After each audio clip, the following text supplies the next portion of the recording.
day 88 in a year of living the Warrior's Way.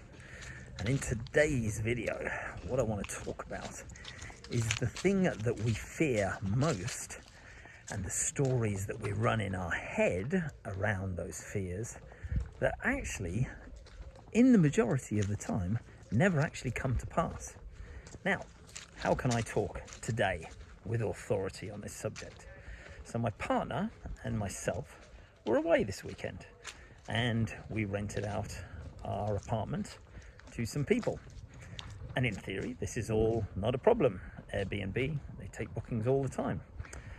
Now, the issues came when the neighbour complained about the noise from said people. My partner then started running a story in her brain and fear in her brain about what would happen, what would be said, what would be thought. She then stressed about it, worried about it, ran all these stories, all these beliefs in her head. I had very, very different beliefs and stories going on in my head. I was much calmer from things like the benefits that the stack gives you. The stack, one of the tools that we use in Wake Up Warrior, that allows you to process things in different ways.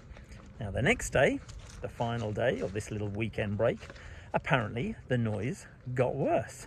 The people were watching the Anthony Joshua Usyk fight and they were smoking outside in the private garden, which isn't allowed.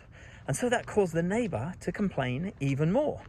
Now, this one neighbour complaining is one thing, but we have a neighbour the other side who we don't get on with at all. In fact, they're flipping arseholes. But the stories that started running in my partner's brain then again were, oh my God, if this neighbour above doesn't like things and is complaining, what in the world are the neighbours below going to say? And of course, what you have is her perspective, you have the other neighbour's perspective, and then you have the people who are renting the apartment's perspective.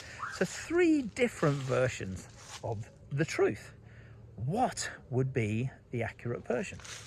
So again, using the tools and the techniques learned in Warrior, I said we are going to approach this from a position of penitence. We're going to approach each of the 2 neighbours and say we're very sorry for the behaviour, because it is the behaviour of the people who rented our apartment. We're not knocking them as people, we're just knocking their behaviour, because everybody has different tolerance levels of different things. They may, and they did, think they were being quiet, but the neighbour above, who is a very quiet person, thinks they were being outrageously loud. We didn't know what the elderly neighbours would actually think as well. It turns out, upon our return, we approached the neighbour above. She has her version. They were shouting, they were screaming, they were swearing, they were being arseholes. Okay, fair enough. We apologise for their behaviour.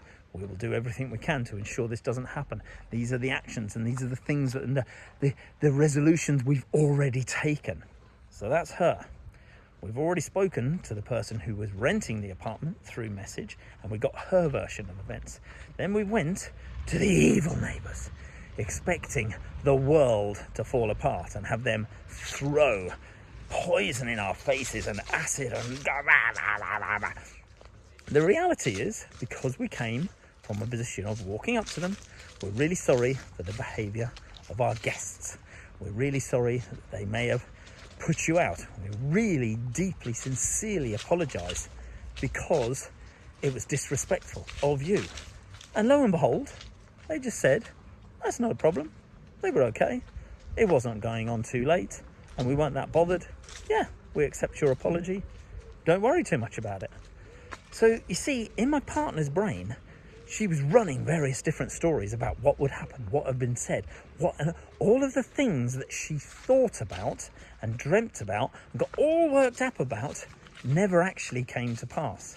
And me, in my calm, warrior, zen-like way, had already processed this and thought these things are unlikely to happen. But this is where you have the truth from multiple perspectives. And somewhere in the middle is the actual real truth. So that's the lesson, if you want one, for today, is that examine everything. Examine all angles. Question things. One of the things, the questions in the stack is this true? Is this really true? It leads on to the next. What is the opposite version of this?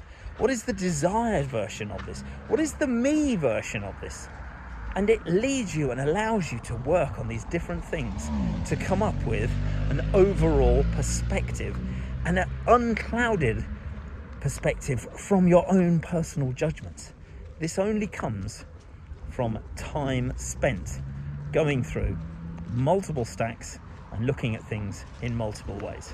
Hopefully that's helped. Have a great day.